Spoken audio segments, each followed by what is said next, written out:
Okay, everybody. Today we will talk about the blood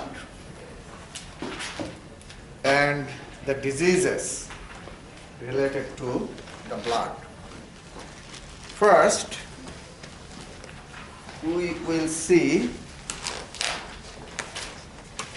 the components of the blood. Then we'll talk about different types of blood cells, okay, and the clinical conditions related to the blood.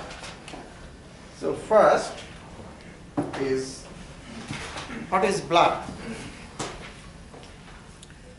Blood is, all of you know blood, right? Blood is a special type of connective tissue that circulates inside the cardiovascular system. So what kind of tissue? Connective tissue. Special type of connective tissue. Why it is a special type of connective tissue? Because it is in liquid form, not in solid. You know, other connective tissues of your body are connective tissue structures. Your bones, your fat, cartilages, those also belong to connective tissue, okay? But those are solid. Blood is what? Liquid. So that's why we say special type of connective tissue which is in liquid form and circulates. Now, the components of blood. If you see the blood, blood consists of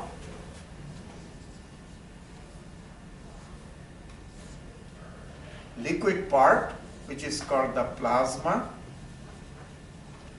That's the liquid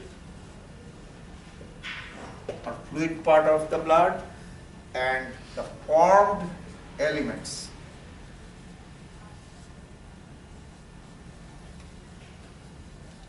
Formed elements are the blood cells, different types of blood cells. So blood consists of these two components. Make sense? Okay.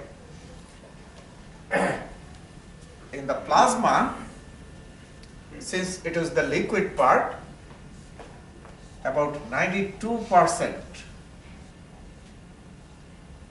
volume of plasma is water. So about 92% is what? Water. About 7% is proteins. Proteins, okay? Those are called plasma proteins because proteins in the plasma, makes sense? Plasma proteins. And only 1% is other chemicals. Other chemicals, okay? So that is the composition of plasma. 92% is what? Water. So what percentage of blood does plasma make up? Yes, that's a good question. Plasma makes up about 55% of blood volume. So if you take 100 milliliter, 55 milliliter will be what?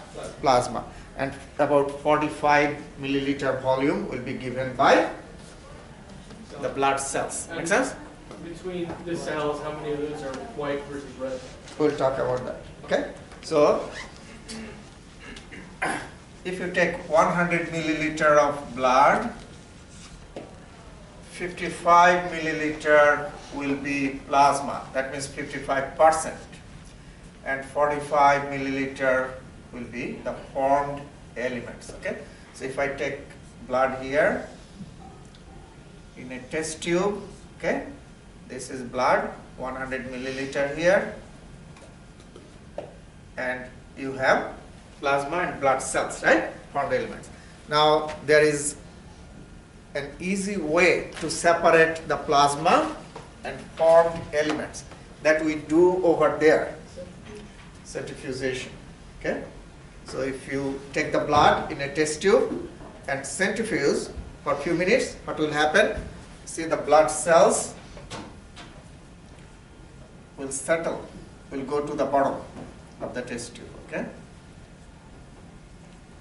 And the liquid part will go to the top.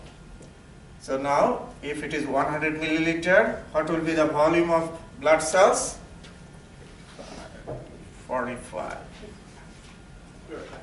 And what will be the volume of plasma? 55. Okay?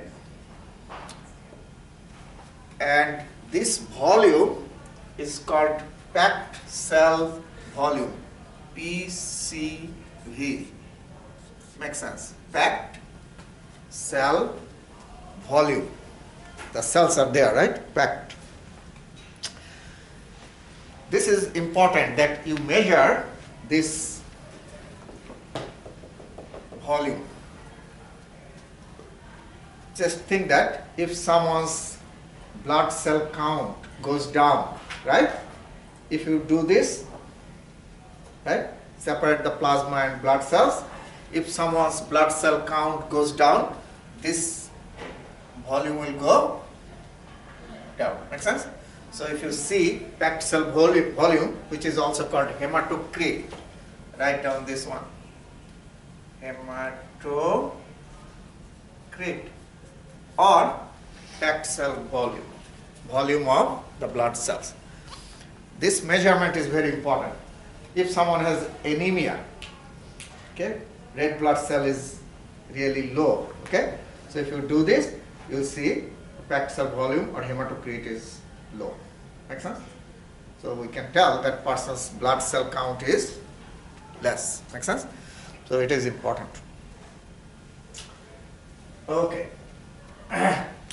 So those are the components of the plasma. Now we'll see the cells. 3 types of cells are present in the blood. What are those? RBC, red blood cell, right? WBC, what is that? White blood cells. White blood cells. And another is called Platelets. platelets. Okay, so those are 3 types of blood cells. Okay, now remember, red blood cells are mainly responsible for transport of gas, transport of oxygen. That's the main function. Main function of white blood cells is immunity.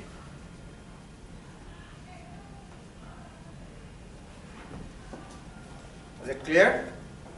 And the main functions of platelets is blood clot formation.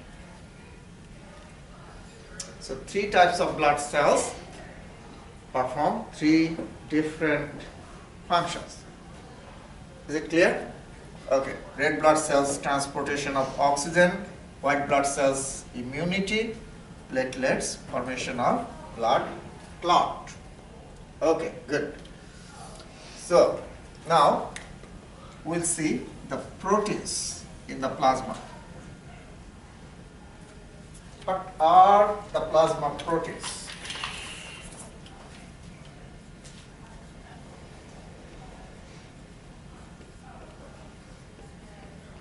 Okay. Albumins,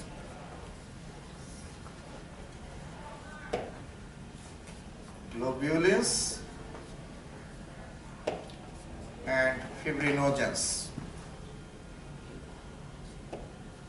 Fibrinogens. Okay. So those are 3 main plasma proteins. 3 main plasma proteins are albumins, globulins, and fibrinogens. Is it clear? Okay.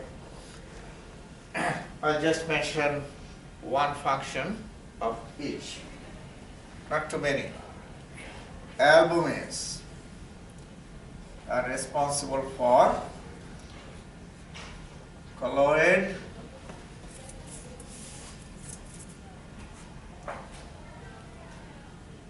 osmotic pressure. So albumins are responsible for colloid osmotic pressure, also called colloidal osmotic pressure. I will explain that, okay? So just know that. Globulins are antibodies. You already know that antibodies provide immunity, right? Antibodies fight against antigens. So antibodies fight against antigens. That means gives immunity. Defensive function. Fibrinogens have been blood clot or coagulation. Coagulation of blood or blood clot formation. Is it clear? Okay, now you tell me what type of blood cells give immunity? Blood cells. White blood cells. Make sense?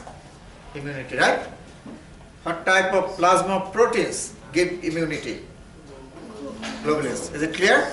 So those are the two components of your blood that give what? Immunity. Blood cells, which type? And plasma proteins, which type? Is it clear? So remember that. Important, very important, two components provide immunity. Now you tell me, which type of blood cells help in clot formation? Wait, what? Which type of blood cells? What cell? Platelets, right? And which type of plasma proteins help in clot formation? Fibrinogen. Make sense? So, platelets and fibrinogen, they help in what? Clot formation or coagulation. Is it clear? Okay, those two are very important functions of blood. Okay? And you now know who are responsible for that, right? Who are responsible for that. Okay. If you know that, then you will know if lack of any of those things happen, right, in your body, what kind of problem you will have. Is it clear? Okay. So,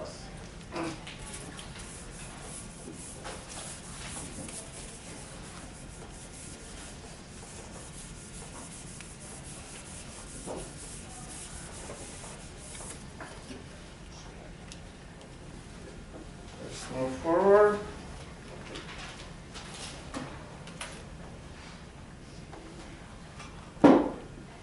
Okay, now, you remember I said I'll tell you what is colloid osmotic pressure. This is the pressure that keeps the blood towards the center of the blood vessel. So when the blood flows inside the blood vessel, this pressure given by albumins try to keep the blood towards what? Towards the center, this way. So blood flow will be faster. Make sense? Tries to keep the blood in the center of the artery or blood vessel. That's the colloidal osmotic pressure given by what? Albumins. Make sense? And now, if the amount of albumin decreases, then what will happen? Pressure will be outwards, towards the wall. Make sense? Because albumins try to keep towards the center, right? Now if albumin decreases, then less pressure towards the center to keep in the center, right? So outward pressure will increase. Is it clear? So that will do what? Let the fluid, liquid, come out from the blood vessel. Makes sense, right? So, water or liquid will tend to get out, and that will cause what?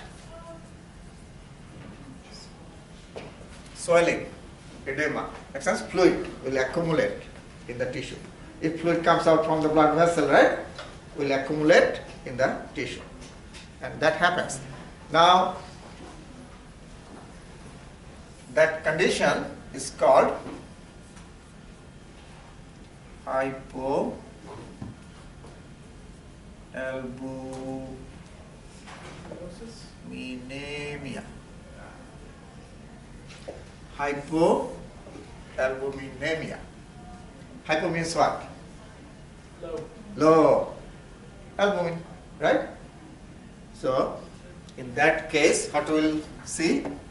Edema in the body. Make sense? Fluid will get out from the blood vessels. Now, what causes hypoalbuminemia? Liver failure.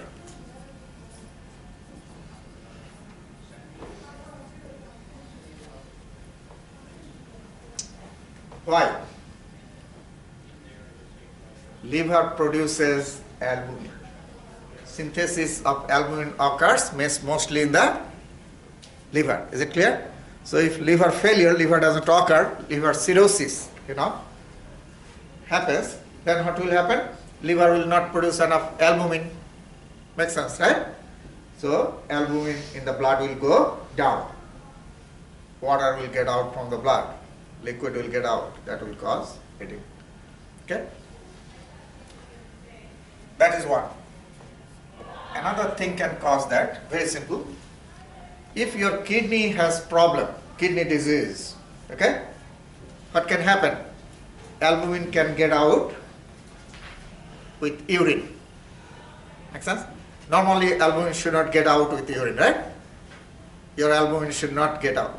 But if your kidney is not working properly, kidney disease has occurred, then what can happen? Urine can get out with your, albumin can get out with your urine. Makes sense, right? So that will also cause hypoalbuminemia. So those are two main causes of this clinical condition. Kidney disorders or disease. Okay. Now, another thing, when that happens, when albumin gets out with your urine, that is called what? Albuminuria. Does it make sense? Albumin in your urine. Make sense? Albuminuria. Urea indicates urine. All this makes sense, right? So, liver produces albumin. So, if liver disease like cirrhosis or failure of the liver, then albumin will not be produced, right? So, albumin amount will go down. That will cause hypoalbuminemia, and that will lead edema.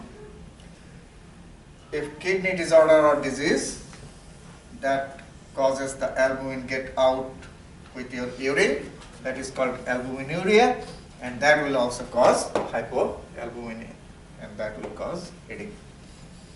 Is it clear? Okay, good. So that is albumin.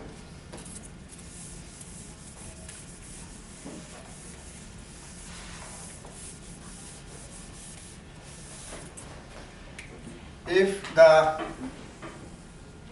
amount of globulins decreases, then what will happen? Immunity will be less, right? So that can cause infections, right? Your body will easily get infected. So immunity will go down.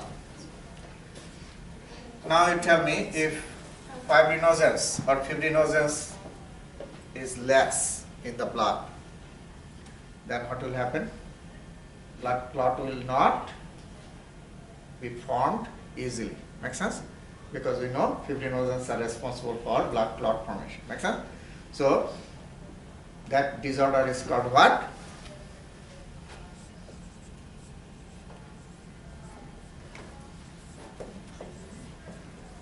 You probably have heard this. Bleeding disorders, right? Bleeding disorders. So if someone's blood has less fibrinogens, then if you get a cut, if your body has less fibrinogens, if you get a cut, what will happen? The bleeding will be prolonged or short? Prolonged. Prolonged, because blood clot will not be formed, right? It will not seal. So bleeding will occur for a long time. Make sense? So those are important components of your blood. Bleeding time will increase, okay?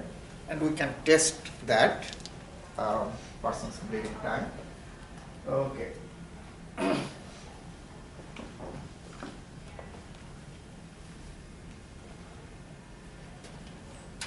Now we'll talk about the blood cells. So these are the plasma proteins, albumins, globulins, fibrinogens. Okay.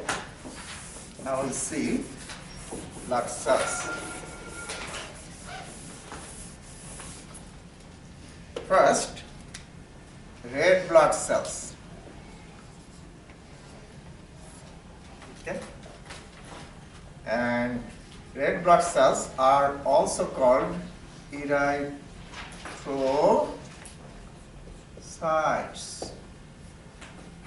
Erythro means red color and cyte means what? Cell. Cell. So red cells. Okay. If in someone's blood the count of red blood cell increases, that condition is called polycythemia.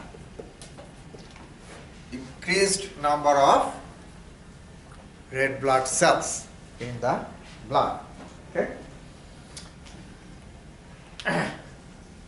If someone's blood has lower number of red blood cells, that is called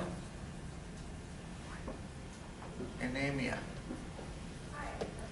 All of you know this, right? Anemia is a clinical condition, a decreased number of or count of red blood cells. Okay, those are two very common clinical conditions related to the red blood cells.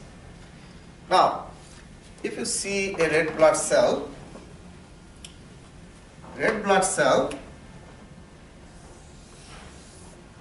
this is a mature red blood cell or erythrocyte. A mature red blood cell has no nucleus, enucleated. That means absence of nucleus. Most of the cells of your body, right, have nucleus, but red blood cells don't have nucleus. Make sense? Instead, you have what inside the red blood cell? A pigment. The hemoglobin. What's the name of that pigment? The hemoglobin. Hemoglobin. What's the color? Red. Red. That's why the blood cells are red. That's why whole blood is red. Because of what? Hemoglobin. The red colored pigment inside the red blood cells. Okay? So no nucleus, but hemoglobin is present. Okay? Is that what the oxygen binds to? Oxygen transported by hemoglobin. Okay? Oxygen binds with hemoglobin and hemoglobin. Red blood cells. How the red blood cells transport the oxygen. You remember at the very beginning I said the function of red blood cells, transportation of oxygen, right? So that's how oxygen is transported. Oxygen binds with hemoglobin and that compound is called oxyhemoglobin. Oxyhemoglobin. which is bright red. Oxyhemoglobin is bright red. Okay. Now, if carbon dioxide binds with hemoglobin, the color becomes a little darker. Instead of bright red, it gets bluish or darker color. Still red, but slightly darker. Anyway, so that's the hemoglobin located inside the red blood cell. Since the red blood cells don't have nucleus inside, red blood cells are round but flat. So flat but round, but what? Not spherical, not like a soccer ball. It's flat. Okay? So if you take the air out from the soccer ball and push it, it is round, right? But flat.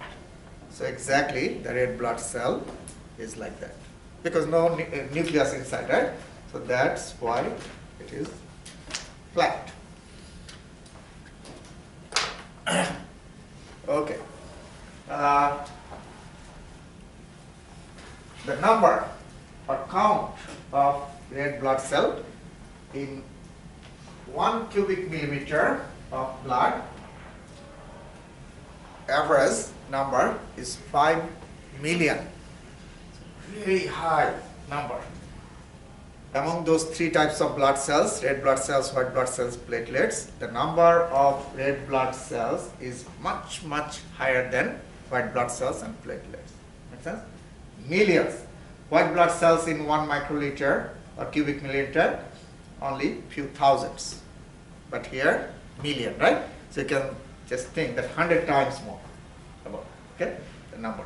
So if you see the blood under the microscope, most of the cells will be what?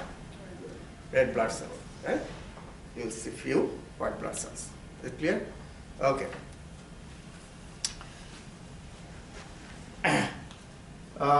The lifespan of red blood cell is 3 to 4 months. Here it says 4 months. 3, write it down, 90 to 120 days. That's the normal lifespan of a red blood cell. Some cells of your body, like neurons, stay alive throughout the life. Okay? Throughout the life. Can alive 70, 80, 90, 100 years. But red blood cells, lifespan is short. You understand why. It doesn't have what? Nucleus, which is the control center of the cell, right? You know that? No mitochondria is present in the red blood cell. That is the powerhouse, right? Produces ATP, you must remember. So, no control center, no powerhouse, right? So the cells get very weak after a few days, 90 days. So, they become fragile. So, the cell membrane is destroyed after 90 to 120 days. Red blood cells are destroyed. The cell membrane gets very weak and fragile, so ruptures. Now you tell me, if red blood cells are ruptured, then who will come out? Hemoglobin will come out because cell membrane is destroyed, right? Makes sense? And this hemoglobin, when it comes out from the red blood cells after 90 to 120 days, this hemoglobin is converted to yellow pigments. Bilirubin. Have you heard that? Bilirubin? How many of you have heard? Have you heard about this pigment? You did. Anybody else? Bilirubin? Okay. So, most of you know. Okay, bilirubin is what color I said? Yellow. Hemoglobin is what color? Red. Red. So, when hemoglobin is inside the red blood cell, it is red, right?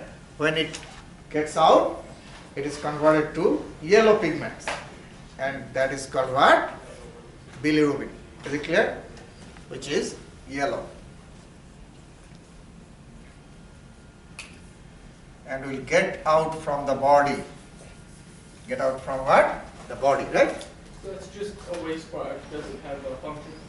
It doesn't. Some part of hemoglobin will go back to the bone marrow to produce new hemoglobin, and some part will become bilirubin. Okay? So the iron part will go back and will be reused, recycled. Okay? But rest part will become bilirubin. Okay? So it's just like a waste, right? This is waste. This part is waste. So let me then go back. So if you see the structure of hemoglobin, hemoglobin has iron inside in ferrous form, and this part is called heme in the center, and this part, outer part, is called what? Globin. Make sense? So together called what? Hemoglobin. Heme in the center, globin around. Okay? Hemoglobin. Heme part has what? Iron. Iron. Very important. That binds with oxygen. Oxygen binds with iron. Okay? Ferrous form of iron. Anyway, so it has iron and globin. This one. Globin is protein. Okay? So iron, I said, will be what? Recycled. Iron is important, right? So it should not get out. So it will be used again to form new hemoglobin. Is it clear? Globin is protein. This will also be, these amino acids, proteins, will be used to produce new hemoglobin. Is it clear? So two parts will remain in the body. Iron and globin, protein part, okay? But around the iron, you see, you have other chemicals. In heme, this part around the iron will become bilirubin. So only just write it down, iron, Fe, and globin, which is protein, okay, will be used again to do what? Produce new hemoglobin. Is it clear? Rest part of hemoglobin, other chemicals, will be converted to what? Bilirubin. Okay? So two things will stay, iron and protein. Both are important, right? Protein we should preserve, and iron we should preserve. And other chemicals will get out as what? Bilirubin. Now, how bilirubin gets out from the body? With your urine and feces, stool. And that's why, what's the color of your urine?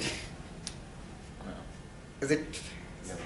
slightly what? Slightly yellow. Slightly yellow, very good, right? Because bilirubin is regularly getting out from the body, because red blood cells are dying all the time. You have 100 trillions of red blood cells, right? So every second, every minute, right? Any red blood cells are being destroyed. Bilirubin is being produced, right? That's why with your urine, bilirubin is getting out all the time. Urine is slightly yellowish color. Make sense? Stool, also yellowish color because of the presence of bilirubin. Is it clear? Okay.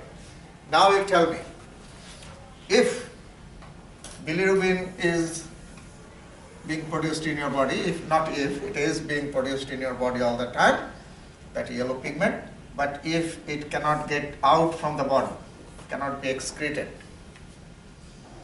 then what will happen? Just circulates through the blood. That will And cause, jaundice. yes, the Jaundice. color of your body will be yellowish, right? Yellow coloration of your skin and mucous membrane. Okay? And that is called jaundice. So increased bilirubin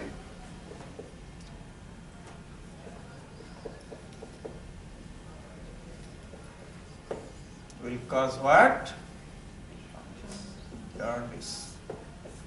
If the bilirubin cannot get out from the body.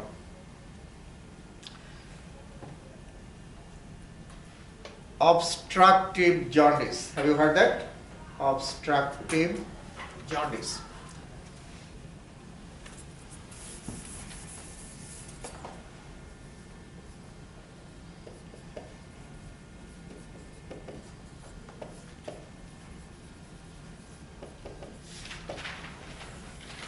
If any obstruction occurs in the bile duct through which the bilirubin will enter into the intestine to get out with feces or will go to the kidneys. If any obstruction occurs there, then bilirubin cannot get out, right? So it will start to accumulate, build up in the body, and you can see that sign by yellowish coloration of your skin and mucous membrane. That is obstructive jaundice. Now you tell me your bilirubin is getting out normally, okay? But your red blood cells are being destroyed before 90 days. Premature destruction due to disease, okay? Excessive destruction of red blood cell is occurring in the body. That will produce more bilirubin, right? So that will also cause jaundice. Make sense? So that is called hemolytic. Lysis means what? Lysis means burst. Very good. Breakdown, right? So if that happens, the red blood cells are being destroyed too much before the lifespan. Make sense? So more bilirubin will be produced. And that is called what kind of jaundice? Hemolytic jaundice. Now you understand, right? What can cause obstructive jaundice, right? Red blood cell destruction is normal number, but bilirubin cannot get out. That is what? Which one? Obstructive. If red blood cell destruction occurs too much, then bilirubin concentration goes up. That is called hemolytic jaundice. Make sense? Okay.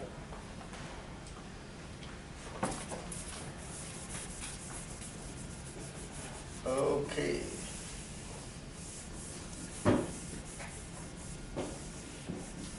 Now, what is anemia? This is a very commonly heard clinical condition, anemia. Yes, but the definition, in definition, we don't say decreased count of red blood cell. That is the reason, right? We say decreased oxygen carrying capacity of the blood. Decreased what? Oxygen carrying capacity of your blood. But that mainly happens due to decreased number of red blood cells, but there are other reasons, okay? So, decreased oxygen carrying capacity of your blood. That is the anemia.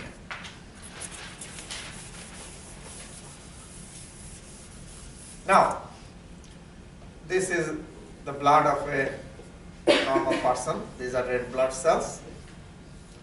Okay? And inside the red blood cell you have what? Red pigment. What is that? The red pigment. What's the name of that? Hemoglobin. That's the only thing I said. Okay. Make sense? This is normal person. This is the blood of another person. And in the blood, the count of red blood cell is less than this, right? The count is less in this blood. Is it clear? So this will be what? Anemic. Make sense? Because this blood will carry less oxygen than this blood. Is it clear? So less oxygen carrying capacity, this blood.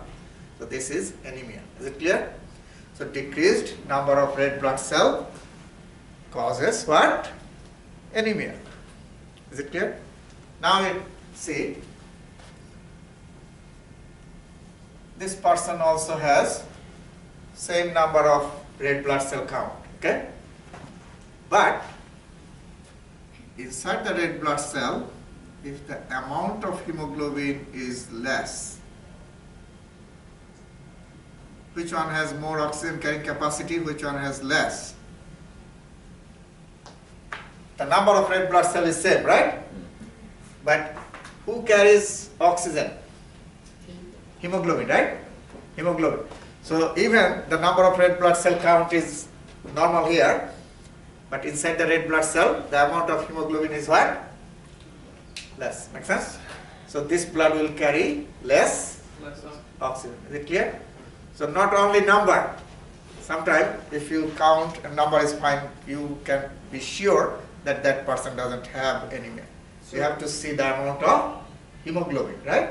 What was the disorder called when you have the right number of red blood cells but you have low hemoglobin? That is called hypochromy. Chrome means color. Okay? That due to hemoglobin. Yeah. Hypochromic. Anemia. Okay. So this is also anemic, although the number is same as normal. Okay? Now, what are the causes of decreased number of red blood cells and decreased amount of hemoglobin?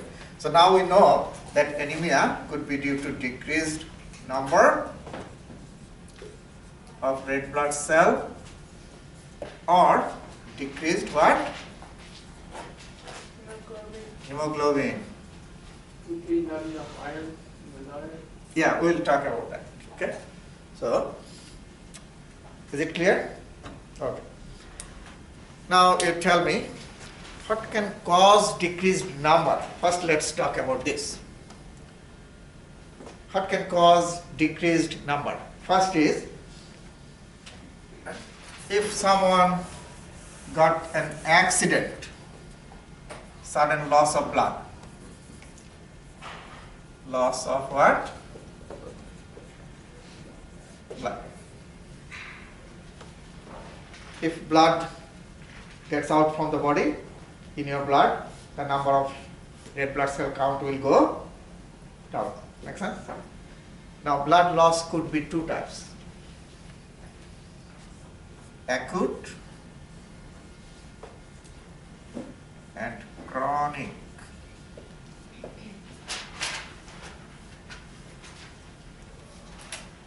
Acute blood loss or chronic blood loss. Like you see, if you have lost a lot of blood, your red blood cells, right? All blood cells got out from the body. Many red blood cells got out from the body, right? Now if you drink water, the volume will go up, but concentration of red blood cell is low. New red blood cells will be produced, but for a while it is low. Make sense? So, if you suddenly lost a lot of blood, like accident or major surgery, big surgery, right? Suddenly you lost a lot of blood. That is called what? Acute. Quick loss of blood. Okay? So that is due to accident or major surgeries that cause acute loss.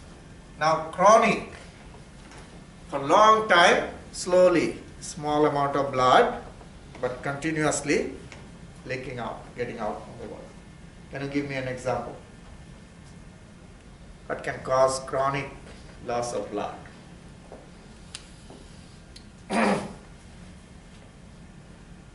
Ulcer, stomach ulcer. Bleeding is occurring, right? So There. internal bleeding. Internal bleeding from ulcer, right? Someone has ulcer in advanced stage, right? That bleeding occurs continuously, right? Slowly, small amount, but you are losing blood, right? So eventually, that person will have anemia. Make sense? You know, inside your intestine, worm, hookworm, tapeworm, all kinds of worm could live, you know that, right?